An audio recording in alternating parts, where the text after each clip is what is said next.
Hey guys, it's Paige. Welcome back to my channel. I'm really excited to film this video for you today. As you know, on this channel, there's really no rules. It's kind of a supplement to my blog, so there ends up being a collection of styling and fashion, DIY, travel, architecture, whatever type videos on this channel. And I think that lately I've been realizing that as an architecture student, I have a pretty unique perspective in the blogging world, and I want to share that with you guys more. In the past, I've written architecture posts about my own work, but one of the posts I wrote that was kind of advice type was one called How to Stay Motivated in Architecture School. I also added the parentheses or any kind of major for that matter, because these tips are pretty directed toward architecture majors, but if you're another kind of student, they could help you as well. That post did receive pretty good feedback, and it was one of the most popular posts on my blog. So I was happy that it helped people, and I wanted to keep sharing that outlook I have and point of view with everyone. Just to give you some background, I am a fourth-year architecture student.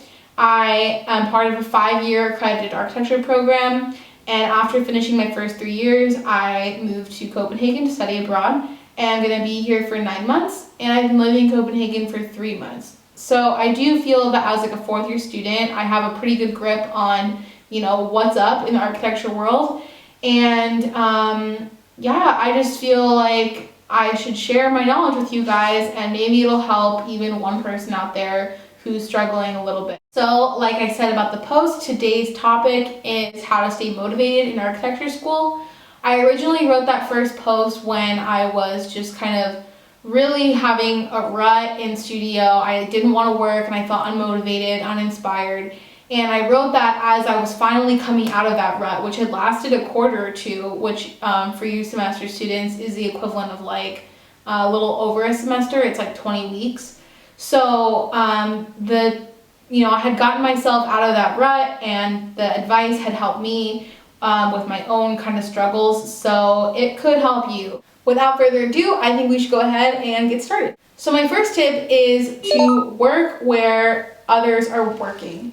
And I'm starting with this as number one because it's probably the most valuable piece of advice for myself, and I can't really stress it enough. I think it's just a good, solid rule to have. Obviously, the first place that I would suggest working is studio.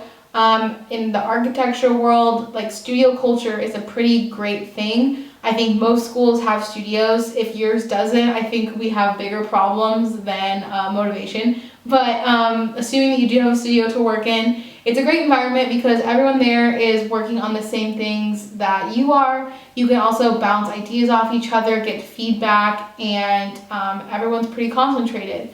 Now, with that in mind, there are some times where studio just doesn't cut it for me, because if I go there, especially on the weekends sometimes, it feels relaxed and I get to see all my friends and everyone's talking to me and, talking about, what happened last night or whatever. And it's just not always the best environment to work in. So the next best, in my opinion, is a good coffee shop. And back at school, there is a coffee shop that I work in that is pretty quiet overall. It is still a social place, but I feel like the majority of people are working or doing homework. And then also, if I happen to like browse Tumblr or Facebook for a bit, I get kind of guilty and self-conscious because like everyone around me can see my screen. I actually do tend to place myself right next to the door where people are walking by me a lot, because I just don't want to be like that person who's sitting on Facebook all day. And I feel a lot more productive if I'm working on my model or I'm doing drawings or whatever. And it's just like a nice kind of like monitored environment. Not like you're being watched, but just you feel like you're in a working vibe, a working mode.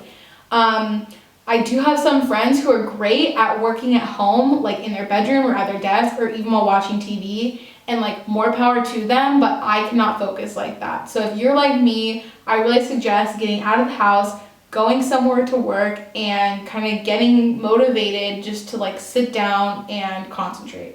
So tip number 2 is also one that's great for any kind of student, not just architecture specific, but it is to time yourself. So we live in a time where like the internet and cell phones are like the biggest distraction in the world. I know that. I'm like the biggest internet nerd. I could spend hours at a computer, never get bored, and just be so in the zone the whole time. So there's always distractions: Facebook, Tumblr, iPhone, Pinterest, YouTube, especially, whatever. And there is a time when you just have to put that to an end. Like, I know I can work pretty well back and forth between like checking notifications and working and stuff, but there are some days where if you really don't want to work on your project, Facebook or like Pinterest seems like a whole lot more fun that day, and you have to kind of put an end to that. So one way I would do that is to time yourself. There are specific methods you can look up. I know one is called the Pomodoro method, which I mentioned on my blog before. I've never really tried their exact method, but a lot of people have, and it seems to work. But basically the main idea of that is just to time yourself and to work for a certain period of time, and then once you reach that, to take a break and have like an allotted break. So maybe for you, that's to work for a half hour and take a 10-minute break, or work for an hour and take a 20-minute break. Whatever you think works for you. It's kind of like rewarding yourself, but maybe even that break could develop into not just checking Facebook, but it could be walking around for 10 minutes, talking to your friend, maybe calling your mom, I don't know. Whatever you want to do, but basically it's really focusing you for that time period. You could even do it for a shorter amount of time, 20 minutes with a 10-minute break, whatever gets the job done. But if you do that, you're more likely to be productive in that period of time. So compared to working for an hour while also being kind of like linked in, or working for 20 minutes, you might be more productive in that 20 minutes than that hour because you were so concentrated. And especially in architecture, there's a lot of times when you're working on a model and you need to really be fully present in that. So if you're making changes to, let's say, your facade, you need to like be kind of thinking about how that's changing your structure, or something like that. It's really like a process where you need to be fully kind of like present in your project in order to make it the best it can be.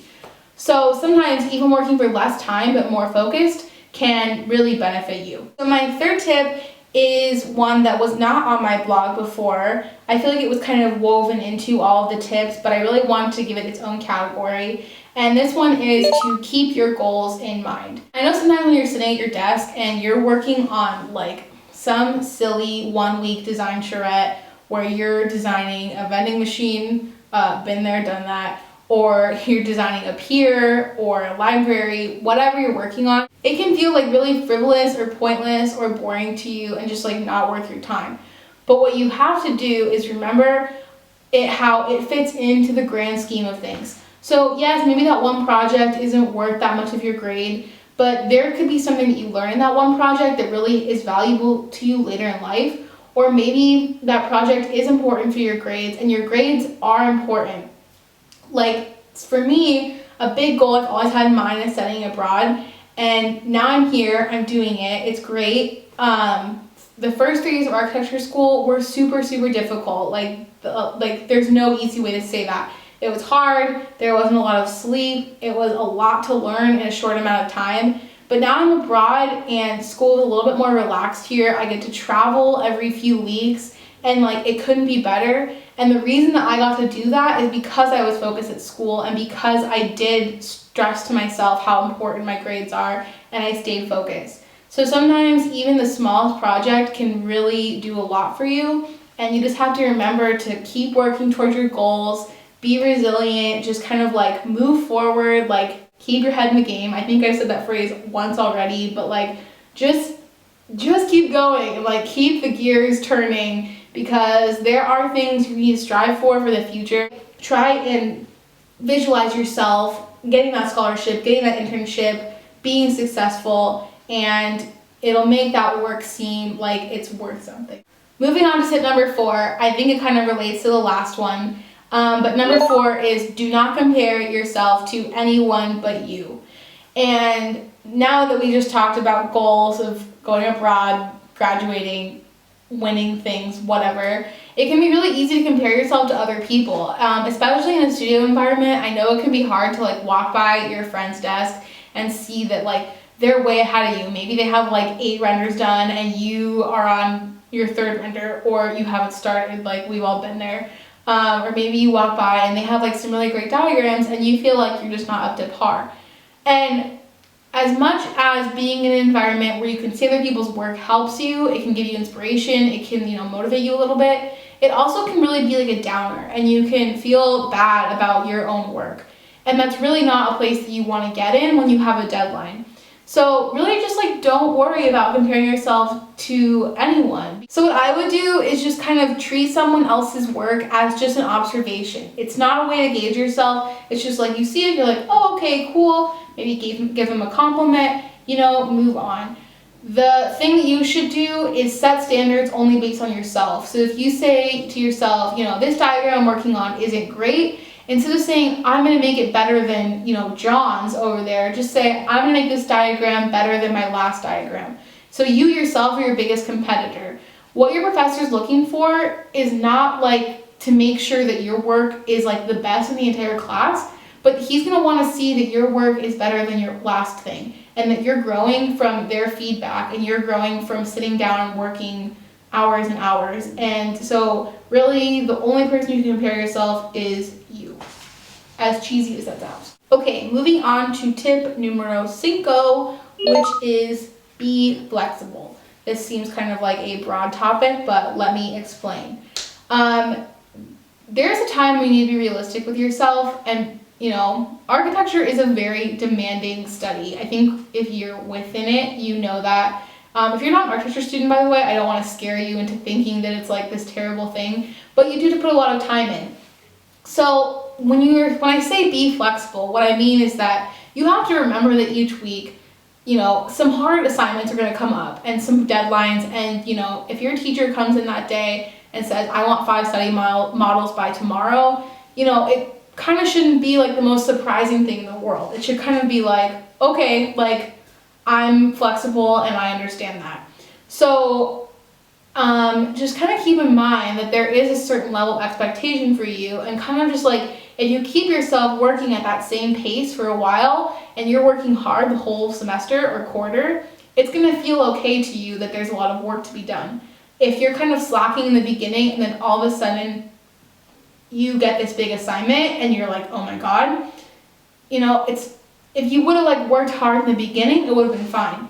So when I say be flexible, another thing is kind of like your positive attitude. So I'm not sure which professor I had tell me this, but someone did tell me once that often you hear like architecture students complaining all the time, and will be like, oh, I have 5 drawings to do this week, or like I have to have like this deadline in of this poster, and like, oh my God, I have to do 8 models, whatever.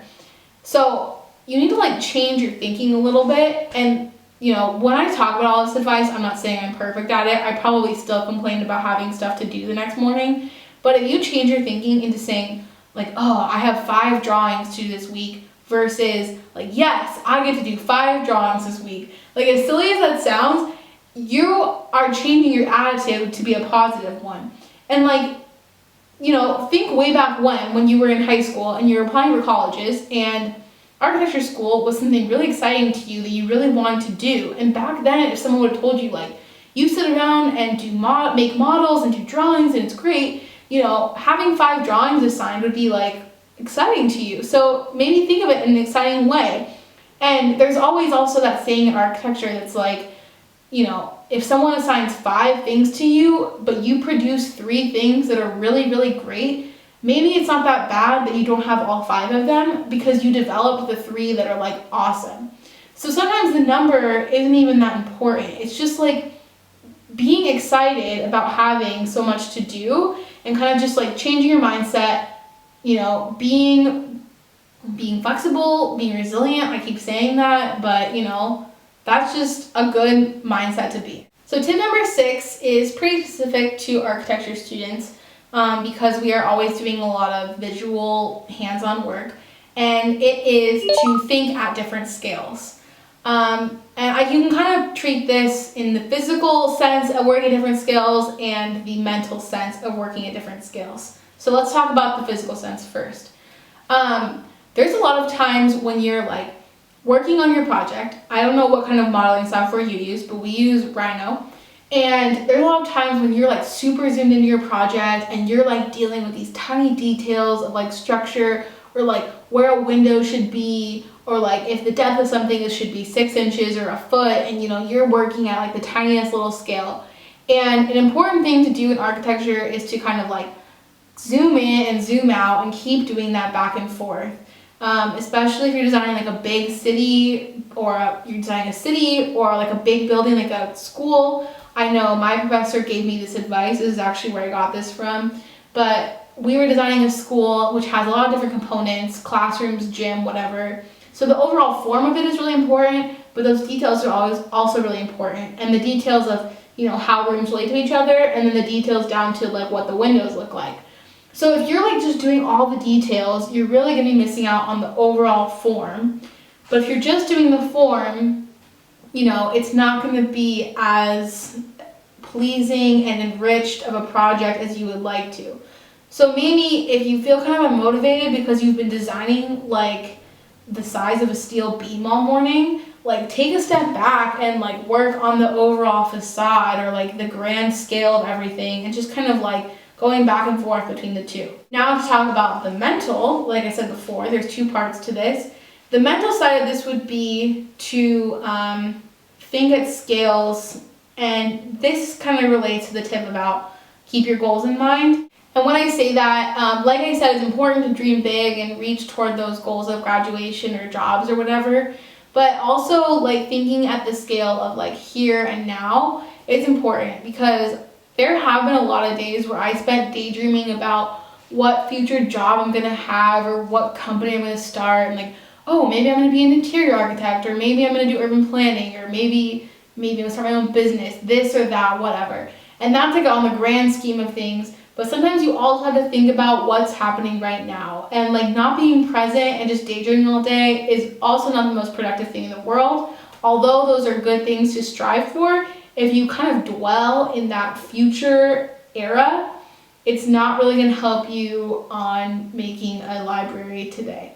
So keep that in mind. It's kind of difficult, I know, to, like I just said, think about the future as a motivation but not dwell in it. But kind of just like, keep it all in perspective right where you are right now. Okay, so we're coming in toward the end of it, and my final tip, number 7, is to get inspired.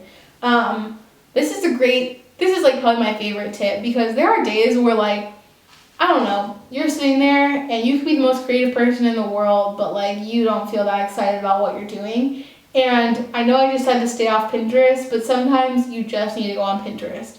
Or maybe you need to go somewhere in the tangible world, like a library. I know my school has a really, really awesome architecture library. They have a lot of cool resources. It's just like design resources as well. And they even have materials there that you can pick up, you can touch. And just like seeing some other things and stimulating your mind with some like pretty pictures can really be like the ticket to getting you excited again. Like I said before, keep your time managed, work for 20 minutes, work for an hour, but then take a break. And in that break, it could be your Pinterest break or your library break or whatever, just to get excited and get going again. All right, so those are all my 7 tips, and I really, truly hope that these helped someone. Let me know what you guys thought about this video. I know it's not for everyone. I know everyone doesn't go to architecture school, but I'm hoping maybe people will find this video and it'll be good for them. This is the first time I've done an advice video, and I hope these 7 tips were good for you. If not, maybe give me some feedback. Let me know what I can do better. Or if you have any other questions, you want more advice, I'd be happy to talk to you about it. You can go ahead and email me, talk to me on my blog, leave a comment below, whatever. I will leave all that information so it's easier for you to find. And I have had people email me in the past, and we chat about architecture school, and I just tell them what I know. I'm not saying that this advice is like the tell-all end-all of the world and that I know everything. I'm still growing, I'm still learning, but I do think that I'm old enough to have a good perspective on everything. So I really hope this was valuable to you. And yeah, so don't forget to subscribe if you like videos like this. I will be making more in the future, and I will see you guys in my next one. Bye.